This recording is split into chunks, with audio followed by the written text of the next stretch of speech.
బీరకాయ పచ్చడికి కావాల్సిన ఇంగ్రీడియంట్స్ అన్నీ నేను ఇలా పెట్టుకున్నాను రెడీగా. ఫస్ట్ ఇలాగా బీరకాయకి పొట్టు లైట్గా తీసుకుంటాం. ఇలా స్మాల్ పీసెస్గా క్యూబ్స్గా కట్ చేసుకుంటాం.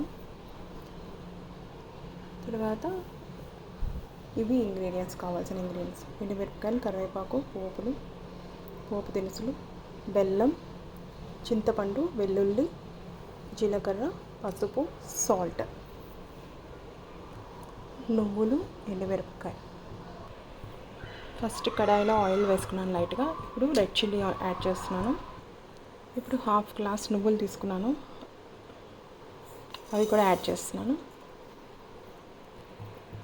ఇప్పుడు ఈ రెడ్ చిల్లీ, ఈ నువ్వులు అన్నీ గోల్డెన్ కలర్ వచ్చినంత వరకు ఫ్రై చేసుకోవాలి.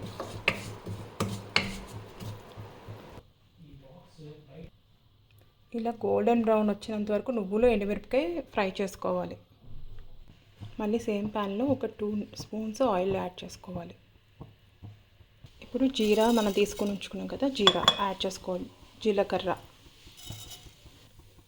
జీరా యాడ్ చేసుకొని ఫ్రై చేసుకోవాలి. ఇప్పుడు ఈ బీరకాయలు ఉన్నాయి కట్ చేసుకొని ఉంచుకునేవి యాడ్ చేస్తున్నాను.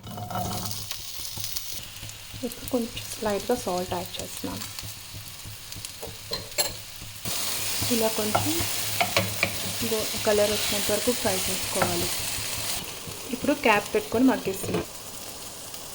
ఇప్పుడు ఇలా ఫ్రై అయిన తర్వాత కొంచెం చింతపండు,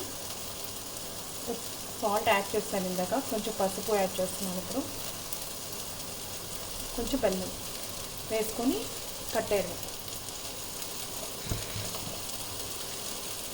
ఫస్ట్ వేసుకున్న నువ్వులు, ఎండుమిరపకాయ గ్రైండ్ చేసుకోవాలి.